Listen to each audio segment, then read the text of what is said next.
Matty, what an afternoon at Silveroid! That you must be absolutely delighted with the performance. Yeah, exactly. It's pretty much a Silveroid of old. I think the crowd was kind of fantastic for both teams as well. So it was end-to-end kind of stuff there for probably about kind of 60 minutes. And the way the lads kind of like finished off that last 20, I couldn't be kind of more prouder as a coach.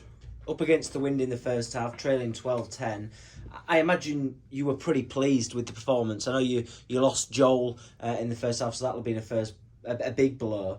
But you must have been happy that you knew you were still within touching distance of Brid. Yeah, our game plan kind of really worked. We wanted to kind of put their kind of like wide kind of players under a bit of pressure with the kick, and I think we kind of turned over a little ball. I think we kind of got probably a little bit frustrated and probably played a little bit too much with it into the wind and probably a little bit one off. And so we kind of spoke about that at half time. But I thought, yeah, as I said, like our defense was kind of class. The lads kind of really worked hard for kind of each other and got up, and we kind of kept them to that kind of 1-2 tries kind of in that first half. And I thought that was really good. And the response after Brid then stretched their lead to 19-10 in that second half really shows the grit and determination of your side, who are depleted at the moment, aren't they? There's a lack of leaders on that pitch, but they really stood up today. Yeah, it's funny because obviously we've got a couple of old lads that are kind of coming back, and the likes of obviously kind of like Goggs and Phil Stewart, but they're obviously not kind of huge kind of talkers. They just kind of let their actions kind of do the thing. So I thought obviously like 19 kind of 10 down when Brid kind of scored their try, and we let them kind of run underneath the post, and that was obviously a little bit kind of frustrating. And then obviously losing kind of Drew as well for kind of 10 minutes. I thought we could go either way there, and I thought that was fantastic the way we responded. It took probably 3 or 4 minutes, and we kind of scored a try, and that was kind of huge after that. I thought the lads kind of really kind of lifted, and we knew that kind of we could find points if we kind of held on to the ball. Once again, Jake Lyon scores.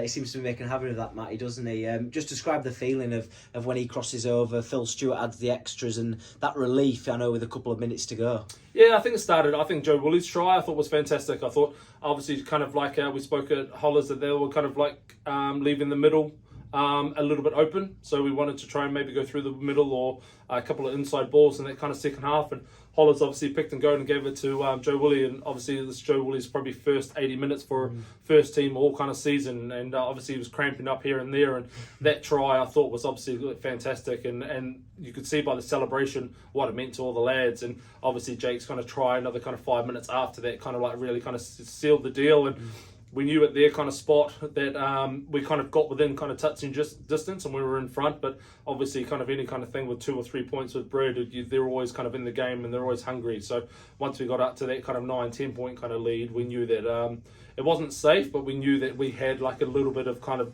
a little bit of space between us to kind of finish out that last kind of like 8-9 minutes. And the Scarborough faithful came out in their numbers today, didn't they? Matty, you touched about the Scarborough of old. Silveroid was a fortress this afternoon. Yeah, it was the noise was fantastic, and like what we said is obviously with the kids and with the lads all walking up with their family before the game, and everyone kind of like taking a photo, and we had a few kind of like young kids kind of show up and obviously kind of help out to be a part of the experience as well is fantastic and what it's all about. And what we needed obviously from that was a performance, and we got an 80-minute performance today from the lads, and it's nice to kind of get that at home. We spoke about obviously kind of this one being a family day and having a good performance, no matter who the opposition was. It was obviously just a little bit more sweeter that we got to play Brid at the last kind of like our last home game of the season, and then obviously to finish with a win like that, it makes our kind of season a lot more kind of worthwhile. And it's Dronfield away next week, so the longest away trip, just over 2 hours for your side. I imagine it's quite important, isn't it, to back up today's game, because you won't want to go all the way down south and then put in a lacklustre performance and potentially get beat. Yeah, we want to make sure we celebrate tonight because obviously it's been a fantastic performance and it's at home, and we want to make sure that everyone gets around each other and we all have a good night. But we know that come Tuesday we're going to back to the drawing board, and we know that we've obviously got Dronfield and Pontefract are two kind of huge kind of away trips to kind of finish off, and we've got a night over in Sheffield kind of pretty much sorted for the lads kind of next week, but it's only a good night if you kind of go over there and do the business. So we need to make sure that we kind of finish the season off on a high and we don't kind of finish our season off this week.